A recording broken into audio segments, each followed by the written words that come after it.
one of them said, like, this video makes me want to, like, explode and die in a violent way, or maybe it said I want you to do that. Oh wow. Or something. Either way. Everyone, welcome to episode 3 of the What Say Ye podcast. I'm your co-host Court Mann. And I'm Derek Clements. We are very, very excited for this episode today. We have 2 very special guests. Very excited. We think very highly of them. Just can't say enough good things about them. It's been in the pipeline for a long time. Yeah, so we're really excited, and we've kind of been sitting on it for a while, and we're excited to make this happen. Sitting with us today is Derek Clements. Hello. And Court Mann. Hi. Yeah, it's us today. Yeah. We're your podcast hosts, and we thought, you know what? Maybe people that are listening would like to get to know more about who we are. Maybe that's just hubris on our part. So let's get into it. Yeah. All right. Well, so we are going to talk about our background in sort of Utah and covering Utah arts. And because we're going to do that, let's maybe start by talking about Utah. So, Court, I'm curious to know from you what your experience has been living in Utah County. Yeah. Well, I've been thinking about this a lot lately because I'm coming up on 10 years now here. And in September, it will have been 10 years ago that I first came out here for school. And my perception of it has changed a lot, obviously, as I've grown and as I've left school and all that. But I will never forget I think it was my first night in Provo. Honestly, still one of the most strange experiences I've had in Provo, and it kind of freaked me out a little bit. So I remember we went to the Dollar Theater, some friends of mine and I had some friends who had been here for the summer, so they were already a little more used to it than I was. I came in September. And so we went to the Dollar Theater in Provo, and the only movie that we could get into was Cars. I love that choice. Yeah, and Derek does a podcast about Pixar movies, so he knows what I'm talking about to a degree. So I walk in. I'd never seen Cars. I didn't have much of an interest in seeing it, and the theater's packed with people. It's on a Friday night or something, and we take our seats, and the crowd is laughing hysterically at every joke, every gag. And this is a theater full of adults, mind you, on a Friday night. And very smart adults, I would say. Yeah, and they're losing their minds. And I was so confused. I genuinely could not figure out if they were serious in their laughter or if they were laughing at how bad the movie was. I'm not a fan of Cars. I am opposed to the whole concept of the movie where everything's cars and there's no humans, because it doesn't make any sense. I can go on a rant about that, but I won't. You have no imagination, Court. Yeah, I guess so. But I was so perplexed because I grew up in Portland, and the idea of being in a movie theater full of adults watching Cars on a Friday night and everyone laughing genuinely, that's never going to happen in Portland, Oregon. And it was honestly like, what is this? I was thinking to myself, what is this crazy world that I have stepped into where this whole thing is somehow normal? And I was kind of worried. I thought, like, what have I gotten myself into? I don't think I've ever had a theater experience that strange in Provo since, thank goodness. But you just don't notice it anymore. Oh no, I've just become one of them. Oh man, I hope not. But yeah, so that I whenever I think about what it was like for me to come in the culture shock, that is always what I remember, because that was such a genuinely strange, shocking thing to be in this theater where everyone is acting like Cars is the funniest movie they've ever seen. You said it was a packed theater. Oh yeah. Full of people on a Friday night, as the Dollar Theater usually is. But yeah, I felt very out of place. Yeah. Well, that's interesting. I mean, you're wrong about Cars. Cars is a great movie. I'll let you say that and we'll move on. But have your feelings changed at all about Utah as time has gone on? Yes, very much so. Yeah. Very drastically. and I wouldn't really know where to start about how my feelings have changed. But obviously, I feel much more positively about the community and the things that are quirky about it. Yeah, I mean, I live here because I like it here. Yeah. Nice. Yeah. So, I mean, what about you though? You came out here for school as well, right? And That's right. So did you come out here in 2005? 2006. Okay, 2006. So 2005 is when I came out here, and I grew up in California, Stockton, California, and I was really excited to come here. So, sort of in contrast to your story a little bit. The day that I found out that I got accepted to BYU, because BYU is a pretty good school, and they turn down some people. You know, it's not like everybody gets into BYU. And I almost didn't get into BYU. Yeah, really? I got a letter saying that I wasn't accepted. Oh. And then a few weeks later, I got a letter saying that I was. Yeah. And I didn't inquire further. I just said, I guess I'm going out there and I'm going to see what happens. Yeah. And they never turned me down, or they never brought up those the first rejection letter. So nice. Water under the bridge. Yeah. So I was an okay student, but not like top of my class. So I wasn't sure if I was going to get in or not. It was the only school that I applied to.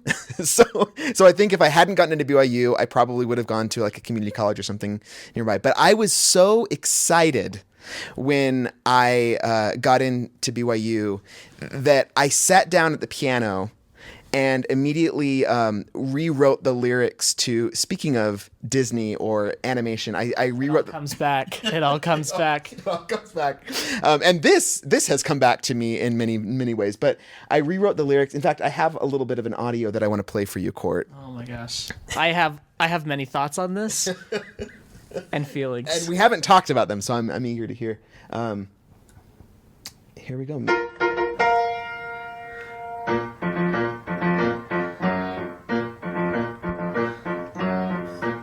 So that's me playing. Make way for BYU. Say hey, it's BYU.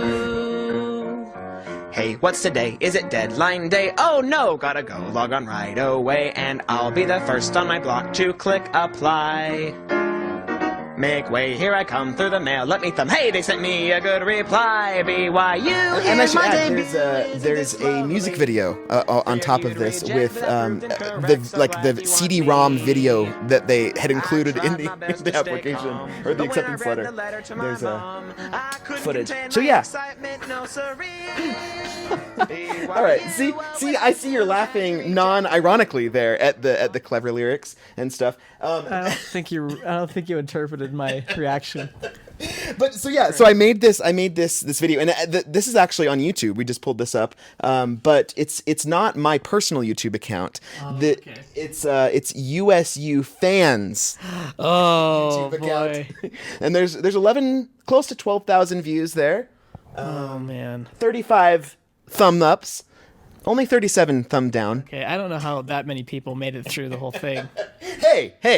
Well, I'll tell you made it through the whole thing. When I made this video, I was so excited, and I emailed it to my uncle, who was a professor at BYU or worked at the school, and so he forwarded it to the dean of admissions, and I got an email. He was like, "Oh, I'm so happy that we're going to get a young man of this talent and creativity on our school now." Man, you were just coming out gangbusters. It's like the most Provo-y thing you could do, right? Yeah, I am still okay. So, a little backstory about my interaction with this video. Yeah, I had seen this video before I knew it was you, because it was posted on like a Scene at BYU Facebook page or something some like kind that. of BYU memes, or maybe it was something else. It was some kind of BYU something like that. Yeah. And so I had seen it, and of course, I was it's like staring at the sun, or train wreck, like you can't look away. And I know that you like I take exception for reasons, but you have to objectively admit it's sort of ridiculous. It's so enthusiastic, it's earnest. It's so emblematic of what we would maybe think of as like a stereotypical BYU loves Disney musicals, is so excited to be in Provo. I will give you that. Kind of a thing. And so I saw it, and here's the thing. It doesn't look like you now. Yeah. And it certainly doesn't sound like you. I've become more handsome in these. Absolutely. You've aged like a fine wine. But here, I mean, you sound like a kid. Yeah. And you look so different. Yeah, I was 17. And at some point, I don't know who it was, but we made the connection that this was you. And someone told us, and we thought, no, there's no way this is Derek. And we watched the video, and in the video, there's a moment where you open your acceptance letter and you jump for joy. And the moment that happens, all of us were watching it went, that's Derek. That is the most Derek reaction.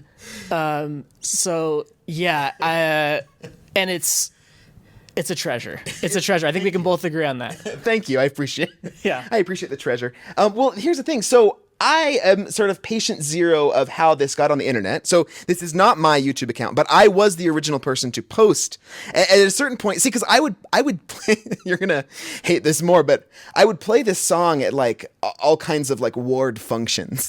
Oh no, you were that guy. but You were that guy, Derek. And it's fine. Just own up to it. Oh yeah, I have no regrets. Everyone loved it. It was awesome. Yeah. In fact, I was nominated freshman year at BYU. I lived in DT, Deseret Towers. Did you live there too? I did. Yeah. We talked about this. I was there the last year it was open to students. There you go. Yeah. There you go. So I was nominated that year for Mr. DT. Oh wow, coveted honor. Coveted honor. Still have the T-shirt. Okay. And I played this. You had to do a talent, and so I dressed up as Mr. Incredible, I think, and played this at the talent show there, and I've played it at many talent shows, and so as the years went on, I think the last time I played it, somebody was like, "You really need to put this on YouTube." Wow. So I said, you know what? I think I do. I think I will do that. I'll put this on YouTube. So I put the video on YouTube, and it got several thousand views pretty quickly. And if I could characterize the feedback that I got outside of the Provo people watching it, but instead just at like the world and stuff, it would be I don't know a good metaphor, but like some kind of basically, I got a lot of hate mail. I started getting emails. Well, I would get emails when I got YouTube comments, and the comments were very colorful. One of them said like, "This video makes me want to like explode and die in a violent way," or maybe it said, I want you to do that." Oh wow. Or something. Either way, it was interesting. And then so basically every day for a period of a few weeks, and this was like 2009, so this would have been like years after the fact. Yeah. 2009, something like that. I would get these emails, and different blogs picked it up and stuff, and so people would basically just hate it very, very vocally. It does tap into something. It taps into a certain hatred, a certain thing that people have a lot of resentment for. Oh, yeah, I mean, it definitely feels like you are fulfilling a stereotype. Yeah, and I can see that.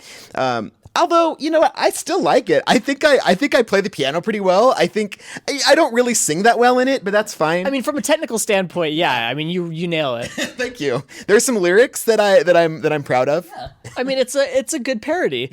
I think what's so funny about you sharing the story is that when I look back on seeing Cars in the Dollar Theater and everyone is laughing hysterically and I feel so out of place, it was almost as if the theater was filled with people who would have made a make way for BYU video. Yeah. Or would have wanted to. Yes, or would have laughed just as heartily and genuinely at Cars as they did your video. Yeah, because the feedback that I got in real life really was good. People really did love this thing. Yeah. And those are the people that were in the movie theater. Well, I think this shows how far I've come. But now we're sitting here 10 years later, we're doing a podcast. Yeah. We are good friends. Yes. And I love that you made this. Yeah. I love that. Well, the story doesn't quite end there. Oh, okay. Because I said this happened in like 2009 that I put it on YouTube. Eventually it died down. I stopped getting death threat emails. Yeah. But you were on like a radio you got invited to like a radio show? Well, not quite. Okay, tell me about how this So- happened. I'm very curious about this. So one day I noticed that I got a new spike in comments again. People Oh, okay. people had picked up on the video, started noticing it again. And so that was because, and then I noticed that on one of the comments, it was like, oh man, I heard about this guy on Petros and Money. Okay. I didn't know what Petros and Money was at the time, Yeah, nor do I. but I soon found out. Live from the AutoZone studios on the home of Fox Sports Radio. Here we go, Roger. From LA and OC for LA and OC Radio Salvation. We're on a mission from God. One day at a time. This is the Petros and Money Show, featuring Petros Papadakis And Matt Money Smith. Oh, yeah. Welcome if you got So this is Petros and Money. Okay. Kind of like these shock jock DJs.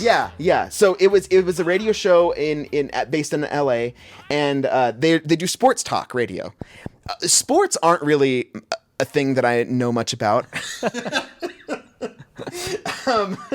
But yeah, so I was like, wow, somebody heard me on this show. So I went back and listened to their archives.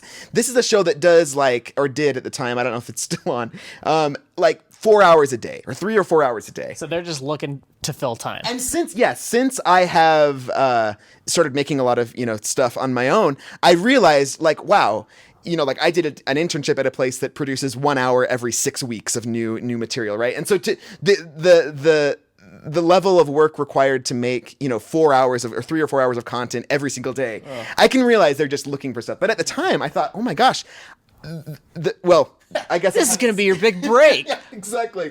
And I had seen the Make Way for BYU video, but I have never heard the audio of this radio interview that we're about to play now. Well, it's not an interview. Here's what Or happened. whatever it is. I have not heard it. Okay. For him.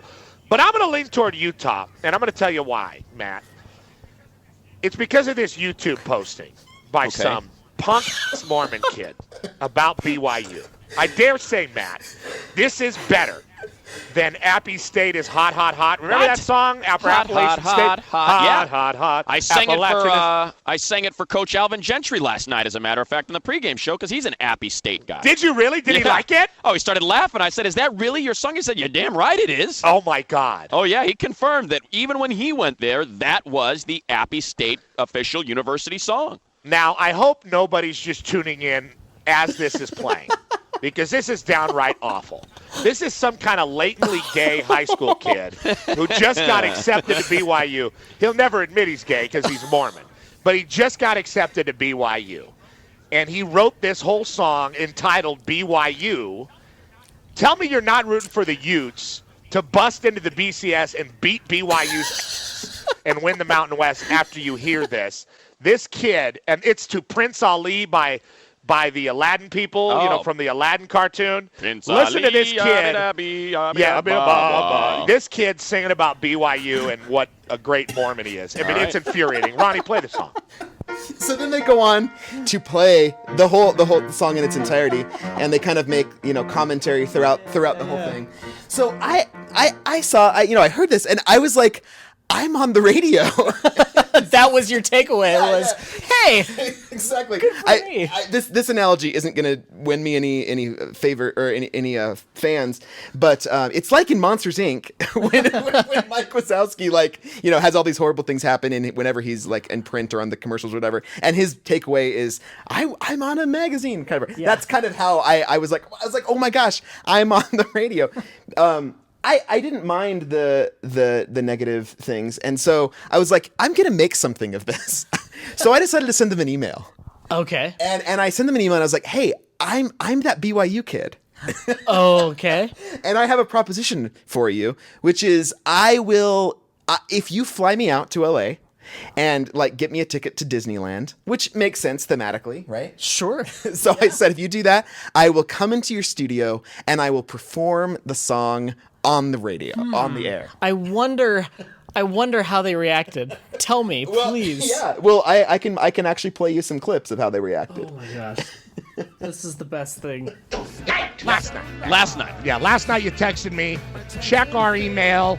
There's an email from so-and-so, terrific. That Terrific. will blow. Terrific. And you wrote it out in real big letters with exclamations. You don't often Yeah. do that. That's- No. You're not like a high school girl. I mean, if you're putting exclamations, that means, it's a big deal. I You use said- them conservatively. Yeah, you said it would blow your mind. And I looked on our email and I checked it out, and nonetheless, sure enough, my mind was blown. Why don't you share with the people what's going on? And Ronnie, try to have an open mind. Okay, when you listen to this, Ronnie Fascio back in the studio, just try to have an Ronnie's open the mind. producer. He hated me. This email came in last night Last at, let's see, I don't have the exact time when we got it. I replied to it at about midnight because I think I texted you right around there. Yeah, it was late. It was late in the game. It was the wee hours. So this comes from a gentleman by the name of Derek who calls himself Derific. Yes, and See, we answer all emails It's just my personally. email play address. I don't words call there. myself Derek. Derek. I get it. Yeah. Derek, Come on. Derific. Petros and money. So I see you found my song. Thanks to your show, that song got a lot of publicity! Exclamation point. No offense taken. Good. I was completely flattered by the attention. I put it up on YouTube originally because my BYU friends wanted to access it. I have no idea how it got all the way to LA. I'm from California, but up north. Anyway, my offer is simple. I am more than happy to come on your show and perform it Don't live. shake your head, Bass. Say, listen, open your mind, for God's sakes. Jeez. Send me to L.A., get me a ticket to Disneyland, because, I really like Disneyland, obviously. The theme of the song is a parody Yeah, of Aladdin. Aladdin. Yeah, we'll send him to Disneyland. I haven't send been, that kid to and Disneyland. This is where we can come and provide a service. This young man, put himself out there on the YouTube. I haven't been there since I was 6, so you'd be fulfilling a dream I've had for a really long time. There to you finally go. Get back there. So we help the kid out a little bit. Huh, Vasse? How about opening up your heart a little bit? Yeah, I mean, what are you, Mussolini? Come on, man. Now, for those that don't know, Oh, we have. Ultimately, Court, this story doesn't really have that much of a happy ending because they didn't fly me out. Oh, tragic. No. Those guys sound like Disney characters. What they sound like is DreamWorks characters. Oh, okay. They could Dig. They could be in an animated movie. Yeah. But yeah, it's funny because I think ultimately I'm glad that it didn't end up working out because I mean being on the receiving end of basically just like ridicule. I mean, there's these people like William Hung. Remember William Hung, that guy from American Idol? Oh yeah. When these people go viral and stuff, and that's kind of how they become famous. I don't know. Like, I'm kind of glad that didn't end up happening.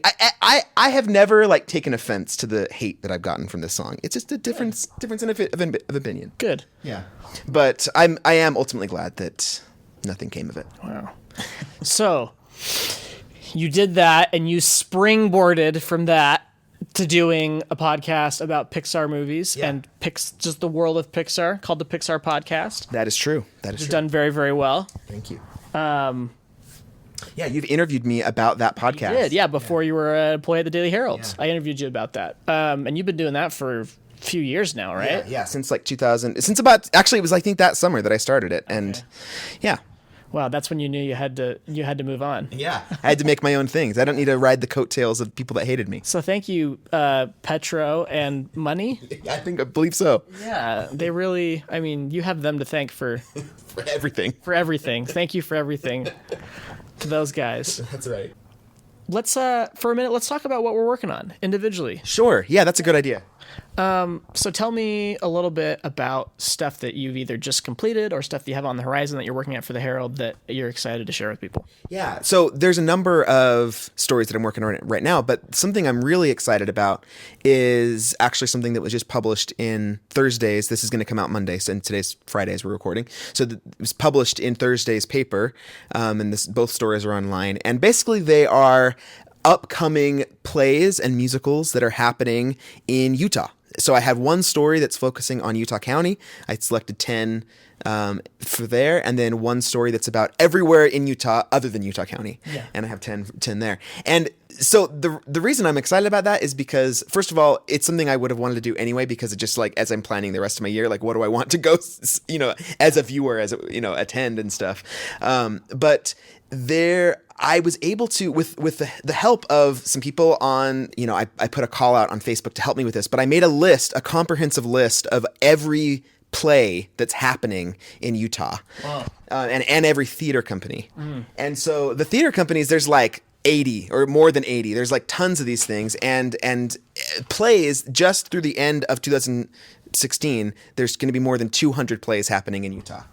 So and I have to give a shout out. Megan Peterson Gutierrez has a really great sort of community within Utah of theater lovers, and so she had a really great. I mean, a big bulk of the database came from her database, her personal database, which then I sort of like did my own fact checking on, and then more research and contacted some other people. So basically, the thing that I'm excited about is if you go to the Herald website and find these stories, you can actually see the full list of all the shows.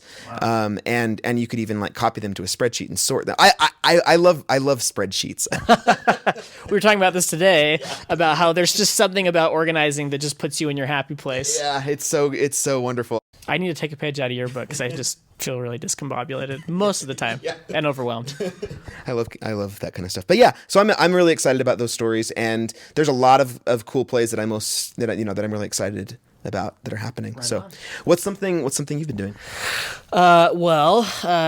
When this comes out on Monday, I will have just seen and reviewed the upcoming Paul Simon concert. Nice. So yeah, mastermind behind Simon and Garfunkel, and so much incredible solo work. He's performing at the Maverick Center on Sunday, and then I'm going to be attending that Sunday night, writing the review Sunday. And that'll be up online Monday. And he's just one of America's greatest songwriters, and still is just putting out incredible music. Like, that's something I think some people don't realize, is that he's still writing stuff that in my mind is on par with what he did in the 70s or in the early 80s or late 80s, early 90s.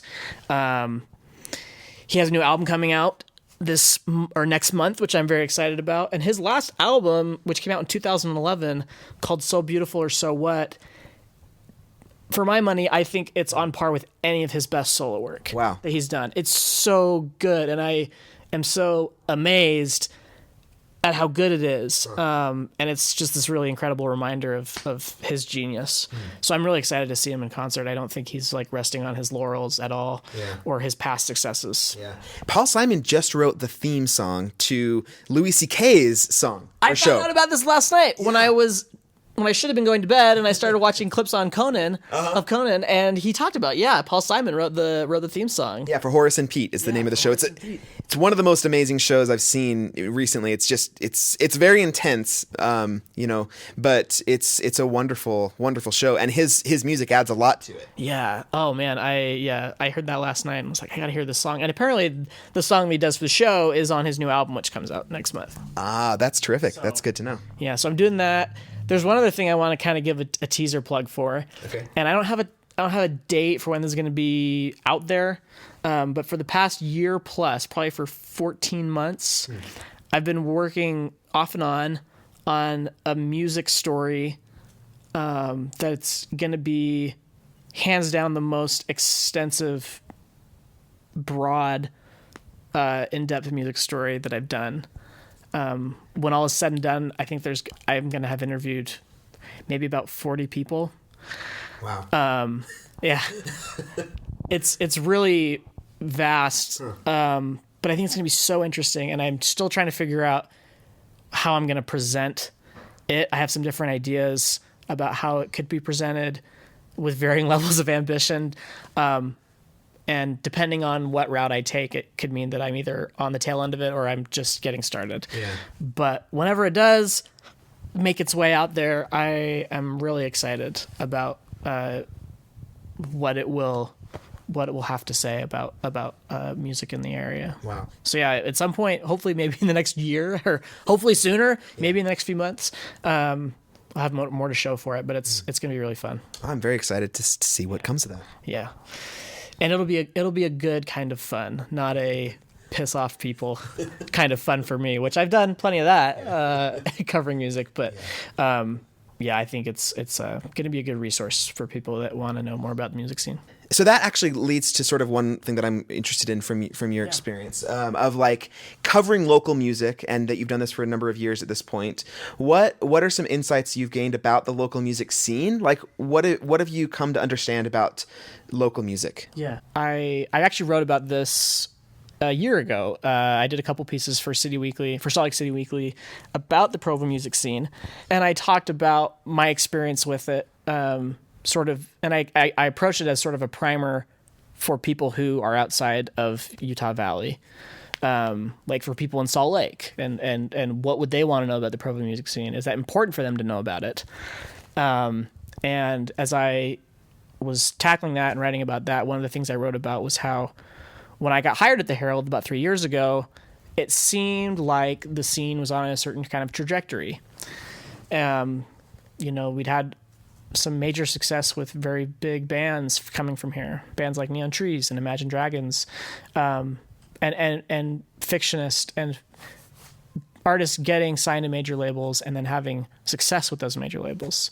And at the time, I think, fictionists had been signed and their album was not released yet, but it seemed like there was this trajectory that we were on with local music, that somehow what had happened with Neon Trees and with Imagine Dragons was going to become the norm for musicians around here, which in hindsight, it's sort of crazy to think that, because how could you ever predict that? But at the time it seemed reasonable that was going to happen. It was going to continue happening.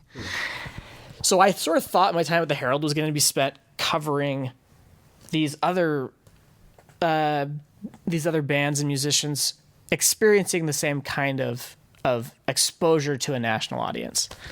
And that's not really what's happened. And that's not a knock on the artists at all. It's just the way things have played out have been different. Things with fictionists had been pretty up and down, and eventually they got dropped from Atlantic, and their album that they had made with them didn't get released, and they sort of had to reboot. And other artists have gotten attention on a national scale here, but it hasn't resulted in the same kind of exposure as Imagine Dragons or Neon Trees. Their success has not resembled that. And so that is a surprise. I mean, if you had told me 3 years ago that things were going to play out the way they did, I would have been surprised. But so that hasn't been the narrative of the Provo music scene as I've seen it from my perspective. I think the real narrative that's happened over the last few years has been not how Provo music has been embraced by a national community, but how it's been embraced by the local community. And in a lot of ways, that's more compelling, because for a long time, I think the Provo music scene viewed itself as separate from the Provo community generally. Whether that means that they viewed themselves as counterculture or whatever else, it was sort of the separate entity that existed that was maybe almost like Provo's best kept secret or something. Does that mean separate from BYU, or separate from, what is that separate from? Yeah, I would say separate from the other aspects of Provo culture that are well known, whether that's Provo as a whole or BYU, even though plenty of bands are composed of BYU students and stuff like that. It was sort of seen as a separate entity that wasn't fully integrated into the rest of Provo. It's not like everyone was going to go to the Lure every night and go to a show. There was a specific segment of the population that was seen as involved in that. But over the last few years, because of things like the Rooftop Concert Series, these other bands doing very well on a national level, people in Provo, your average Provo citizen is aware of these things that are happening. And so they've not only been recognized by the Provo community generally, but they've been embraced by that community. And you see that evidenced in going down to a rooftop concert show, and there's tons of people there. People who may have never heard the band before, or the musician before. And that has been really, I think, the dominant narrative, if there is one, about Provo music the last few years, is the fact that it's not counterculture anymore. It is very much just as much a part of Provo as any other community. And I think that's a good thing. I think maybe it seems cooler if it's more counterculture. Maybe you lose some kind of cool cachet, with that as it gets more embraced by your average Provo citizen. But for me, that sort of has been what has become the capital S story. Okay. Do you think that the Provo music scene is self-aware or self-critical in healthy ways? I think. Well, that's a loaded question. Okay. I think in some ways, it's aware of its own drawbacks. Yeah. In other ways, it's not as aware as it could be. Yeah. Well, because what I'm getting at is like when you talk about how it was sort of counterculture, but now it's sort of been adopted. Has it basically become the man? Is it That's kind of what I'm getting at. Well, one thing that I've realized over time is that the Provo music scene, it is an overlap of two very interesting aspects of Provo culture. One is the artistic side of Provo culture. Mm-hmm. People here love to create, whether that's music or painting or whatever. It's music videos of Aladdin songs. Yeah, whatever it might be, right? People love art and they love engaging with art and they love creating it. And you also have a very large, and as part of that, you have a large segment of the Provo community that is young people that are in their early 20s going to school, people who are trying to find themselves. And that is always going to bring about interesting art. So you have that.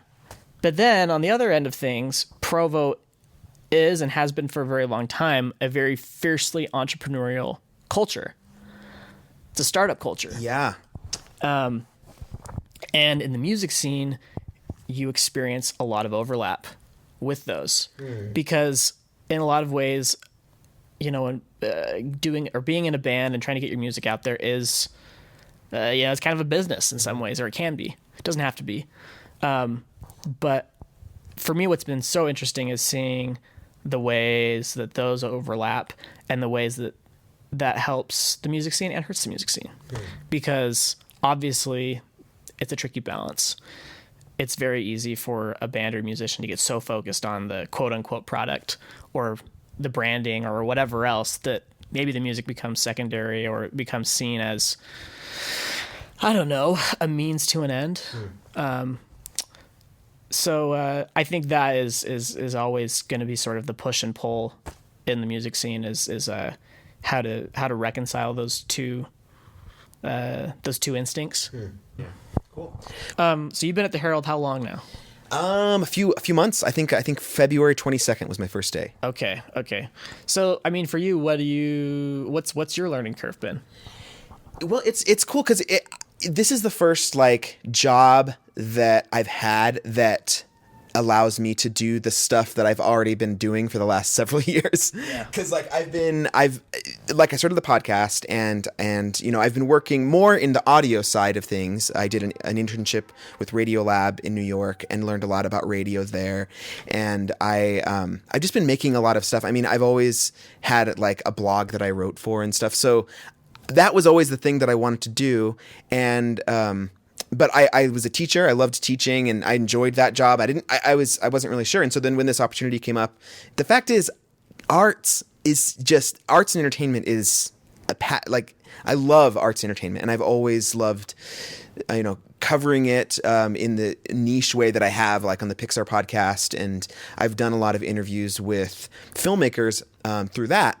And I've, gone to press junkets and stuff and learned how to, I love taking the story of the artists and, making that story apparent for people. So it was cool because starting at the Daily Herald, it was oh, I guess you get to do this all the time now. It's just that's what the job is. And not only, taking artists' stories and telling those stories, but they're artists that live around here, which I was always even more excited about because I love the idea of, being really connected to a place that you're in and not just thinking of, a place like Provo, which often is considered, like a temporary place for people, but really I love like digging into it.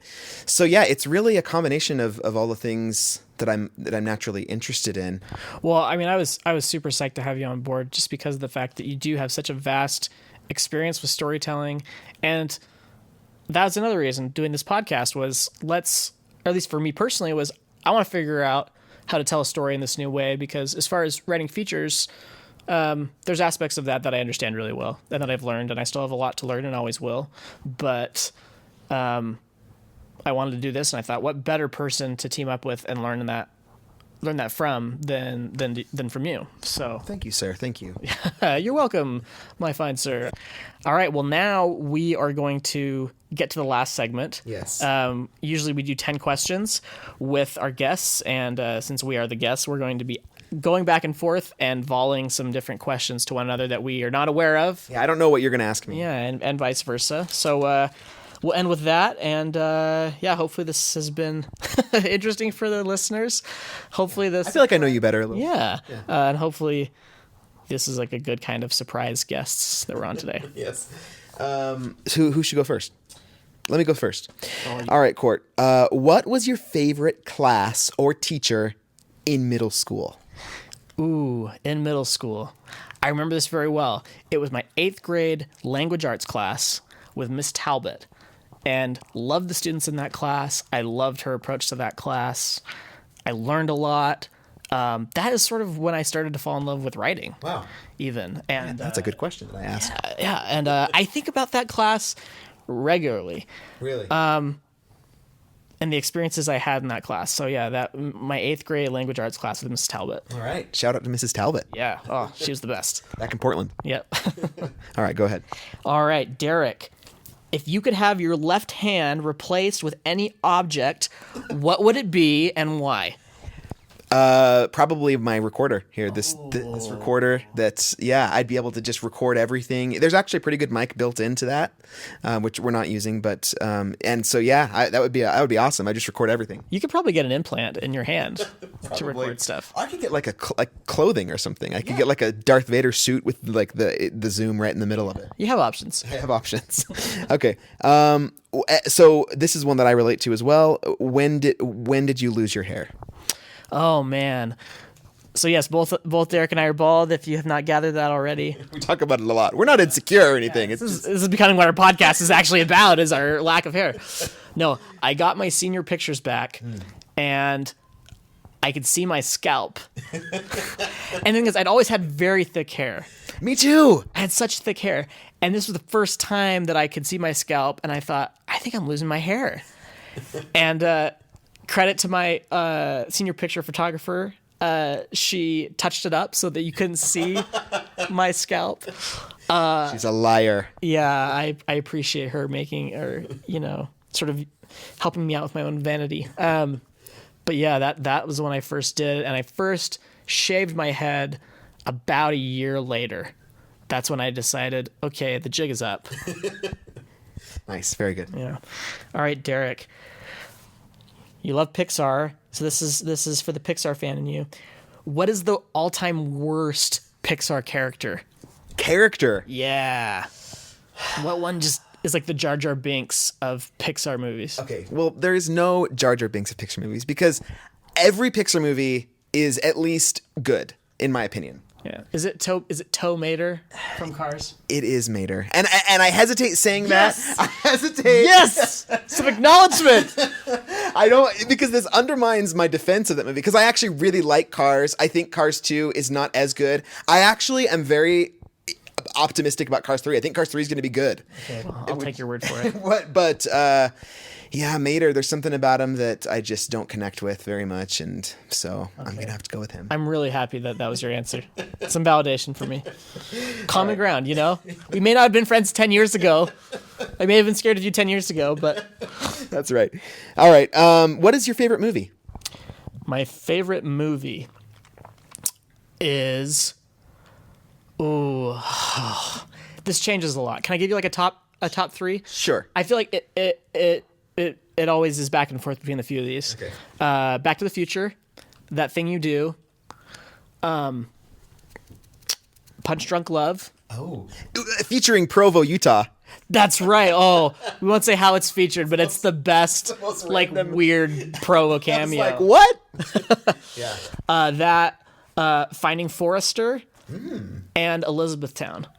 More than 3, but that's Yeah, fine. that's 5, right? Yeah. That's like my top 5. Okay. And whatever is the one that I like most changes quite a bit. Elizabethtown. That's the one with Kirsten Dunst. That movie is on the receiving end of a lot of criticism. It is. Some deserved, a lot undeserved. I need to write a piece. I've been thinking about writing a piece in defense of Elizabethtown. I think as a piece of fiction and as a piece of writing, it's incredible. Really? Orlando Bloom, is he in that? Yeah. Yeah. That is actually, the leads are what people criticize the most. I like Kirsten Dunst. She's great. Yeah. Yeah. The leads get a lot of flack, but I think as a story and the way that it plays out, the sort of surreal nature of the characters, I love it. I absolutely love it. All right, if you can defend Elizabethtown, I can defend Cars. We could put them out together. Well, I'm not far from ready to concede that, but okay, Derek. If you were in the Hunger Games, like if the Hunger Games were real, I think about this all the time. yes. If you were in the Hunger Games, what set of skills would you utilize to win? Pitch me about why you could win the Hunger Games. I would not win the Hunger Games. If you had to fake it and you had to like sort of, what could you use? Wasn't there a kid that well PETA like hides for a while in the like he like uses like makeup and kind of like hide pretends like he's a tree. Yeah. I don't know that I would like have the skills to actually look like a tree, but that would 100% be my strategy. Okay. See, like I feel like I have often imagined what would happen if I were like faced with death. And and I actually am sort of at peace with it. Like I feel like if I'm in a situation that like Hunger Games, they're not going to force me to kill somebody just so I can survive. Like I'm just going to be like, wow, that's really awful that I'm in this situation, and I'm just going to try to prolong it as long as I can. But ultimately, like if I can't convince them, then there's nothing I can do about it. Yeah. So that's kind of my philosophy. Interesting. And I asked that because when I was in the comms program at BYU, someone started a hashtag that was Comms Hunger Games. Hashtag Comms Hunger Games, and everyone had to give their pitch about why they would win. And so I wanted to know how you would fare. Awesome. All right. Well, so final question, Court. What's the scariest nightmare you've ever had? Oh, scariest nightmare I've ever had. Oh boy. Oh my gosh. Okay. There's a long story. I may have told you. I told you about this at one point. Okay, maybe it's subconscious. That's why I asked. Yes, and I won't go into detail because it's too long for the podcast. I had a dream a few months ago where I was a troubled youth who was in juvenile hall, and I could get my sentence reduced if I went into this sort of halfway house type place. And it sounded like a great deal because I go live in this place that's not like a normal prison, and I get my sentence reduced in half. And when I get there, I find out that the reason why I get my sentence reduced, or no, I know this going into it. That's right. I go to this place and I'm going to be tortured. But it will reduce my sentence. And so for me, on balance, that's worth it. And so I go to this place and I'm tortured in this house, and the ways that they torture you are some are physical, some are psychological. Some mess with you to the point of like they let you go see your family for Christmas, but then you come back and you feel even worse because now you've gotten a taste of what it's like to be on the outside. But the catch of this place is that you actually never get to leave. And the only way you can change your fate there is at some point after doing your time, you then become a person that exacts torture on new people that come in. Wow. I woke up and I was so shaken by this for a while. And it was such a weird, vivid, strange dream. That's intense. So I feel like I need to turn this into like a movie or a short story or something. Or a reality, just open up a halfway house. Yeah. I mean, I don't want to I feel like maybe I need to ease into that, maybe like conceptualize it, workshop it a little bit before, but yeah. Do a comic book first. All right, final question. Last question Hit me. For you, Derek. When was the last time you peed your pants? Oh, no! It was this year. Oh, no! I won't ask you. I won't ask you any more about it. No, it's I just You can plead your case. You can justify it. I mean, no, it's not justifiable. I won't go into the details because that's gross. But it was an accident because I thought that I had enough time to get in my car and get to a place that had a bathroom, but it was late at night and every place was closed. I applaud you, Derek. I applaud you for your candor and your bravery. Oh heavens! Yeah. Well, all right. That's it, guys. That's it. What better note to end on, really, or worse? I don't know. So many notes better to end on. We're gonna regret doing this podcast and just interviewing ourselves later. I feel like I've been very exposed in this episode. Yeah, you have. This has actually been more about like a psychological evaluation of you and who is Derek Clements, Which I'm fine with. And I'm less sure of who you are now than when I was when we started. I have more questions than answers. Yeah. Well, if you want to know who I am, follow me on Twitter at Derific. And I'm on Twitter as well at the Courtman. Yes. That's my personal account. I have a work account that I tweet more work-centric Daily Herald stuff. That is Courtman Herald. And you can find us both at What Say Ye Pod. Yes. And whatsayyepod.com is where you can find all our episodes. We are on iTunes and we are on SoundCloud. So yeah, share the podcast. We're on another. What's the other? Overcast. Yeah. We're on there. We're not on Stitcher right now, but there's plenty of ways you can listen to us. Yeah. So write a review if you want to of the podcast. Somebody actually wrote a review. Maybe we should start reading these on the air. All right. Cool. Yeah. And that's on iTunes. It actually helps visibility for the podcast. So if you do that, it'd be awesome. But mostly just hope you enjoyed it and hope you share it. Thanks for listening. This makes you want to listen to the podcast more and not less. Like maybe you've gotten too much about us and our personality. I don't know. We'll find out. We'll find out. Well, thanks for listening. I'm Derek Clements. And I'm Courtman. See ya. Bye. Listen. Do you hear that? That is our podcast theme song, written and recorded just for us by musical wizard Colin Hatch, aka Lindenfield. Well, guess what? Lindenfield is open for business. Whether it's for your website, your own company project, your own theme song. Yeah, even if you just need some theme music for rolling up to the club. Right, that happens all the time. Yeah. Lindenfield can work with you to create the perfect music for, honestly, whatever project you're doing. So email us for information, whatsayyepodcast@gmail.com.